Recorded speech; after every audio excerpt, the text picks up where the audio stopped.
ಸುಳ್ಳಲ್ಲ. ಅದಕ್ಕಾಗಿ ಅವ್ರು ಏನು ಮಾತಾಡಿದ್ರು, ಅವ್ರು ಏನು ಮಾಡ್ತಾ ಇದ್ದಾರೆ ಅದು ನಿಮ್ಮ ಜೊತೆ ಹಂಚ್ಕೋಬೇಕಾಗಿತ್ತು. ಒಬ್ಬ ಒಳ್ಳೆ ಲೀಡರ, ವಿರೋಧ ಪಕ್ಷದಲ್ಲಿದ್ದಂಥ ವ್ಯಕ್ತಿ, ಅವ್ರ ಬಗ್ಗೆ ಒಂದಿಷ್ಟು ಈಗ ಗೊತ್ತು. ನಾವು ಬೆಳೆಸೋದ್ರೆ ಏನಿಲ್ಲ, ಅವ್ರು ಬೆಳೆಯೋದಿಲ್ಲ, ಯಾರು ಬೆಳೆಸಿದ್ರೆ ಯಾರು ಬೆಳೆಯೋದಿಲ್ಲ. ಅವ್ರ ವ್ಯಕ್ತಿತ್ವದಲ್ಲಿ ಬೆಳೀತಾರ.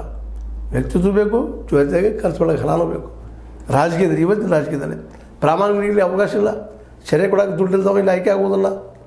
ದುಡ್ಡು ಹಂಚಾವ ದುಡ್ಡಿಲ್ದವ ಅವ ಆಯ್ಕೆ ಆಗೋದಿಲ್ಲ.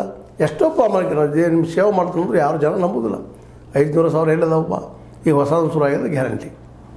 ಒಟ್ಟಾರೆ ಏನೂ ಇರಲಿ, ಅನುಕೂಲ ಇದ್ದಂಥ ವ್ಯಕ್ತಿ ಸಂತೋಷ ಮತ್ತು ಬುದ್ಧಿವಂತರು, ಜೊತೆಗೆ ವಿರೋಧ ಪಕ್ಷದಲ್ಲಿರಬೇಕಂತ ದಿಟ್ಟ ವ್ಯಕ್ತಿತ್ವದ ನಿರಂತರವಾಗಿ ನಿರರ್ಗಳವಾಗಿ ಇಂಗ್ಲೀಷ್ ಕನ್ನಡದಲ್ಲಿ ಮಾತಾಡುವಂಥ ಒಬ್ಬ ವ್ಯಕ್ತಿ ಮತ್ತು ಜನರ ಜೊತೆ ಬೆರೆಯುವಂಥ ವ್ಯಕ್ತಿ, ಭೇಟಿ ಆಗುವಂಥ ವ್ಯಕ್ತಿ, ಇವೆಲ್ಲ ಒಳ್ಳೆಯ ಲಕ್ಷಣಗಳಿದ್ದಾವೆ. ಆದರೆ ನೋಡ್ಬೇಕು ಭವಿಷ್ಯದಲ್ಲಿ ಏನಾದ್ರು ಯಾರಿಗೂ ಗೊತ್ತು, ಭವಿಷ್ಯದ ಗರ್ಭದಲ್ಲೇ. ಆದರೆ ಒಳ್ಳೆಯ ಚಿಂತಕ, ಇದರಲ್ಲಿ ಎರಡು ಮಾತಿಲ್ಲ. ಅವ್ರ ಕುರಿತ ಒಂದಿಷ್ಟು ಹೇಳಬೇಕಾಗಿತ್ತು, ಹೇಳಿದ್ವಿ. ಇಡಿ ಮೇಲೆ ಅವ್ರು ದಾಳಿ ಮಾಡಿದ್ದೀವಿ, ತಿಳಿಸಿದ್ವಿ. ನಿಮಗೇನು ಅನಿಸ್ತು? ಇದು ಲೈಕ್ ಆಯಿತಾ? ಲೈಕ್ ಮಾಡಿ, ಶೇರ್ ಮಾಡಿ, ಕಮೆಂಟ್ ಮಾಡಿ. ಜೊತೆಗೆ ಸಬ್ಸ್ಕ್ರೈಬ್ ಆಗೋದು ನಿಲ್ಲಿಸ್ಲಿಕ್ಕೆ ಹೋಗ್ಬೇಡ್ರಿ. ಯಾಕಂತಂದ್ರೆ ಲಾರ್ಡ್ ಅಂತ ವ್ಯಕ್ತಿ ಎಲ್ಲರಿಗೂ ಪರಿಚಿತರಾಗಬೇಕಾಗ್ಯದ. ಜೊತೆಗೆ ಅವರು ಇನ್ನಷ್ಟು ನಮ್ಮ SR ಹಿರೇಮಠರು ಐತೆ ಪ್ರಾಮಾಣಿಕರು ಆಗಬೇಕಾಗ್ಯದ. ಅವರು ಧಾರವಾಡದವರು SR ಹಿರೇಮಠರು.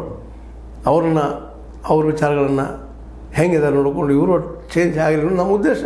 ಆಗ್ತಾರೆ. ಯಾಕಂದರೆ ಅವಶ್ಯ ಮೋದಿಯವರು ಸೋಲಿಸೋಲ್ಲ, ಸುಲಭಿಲ್ಲ.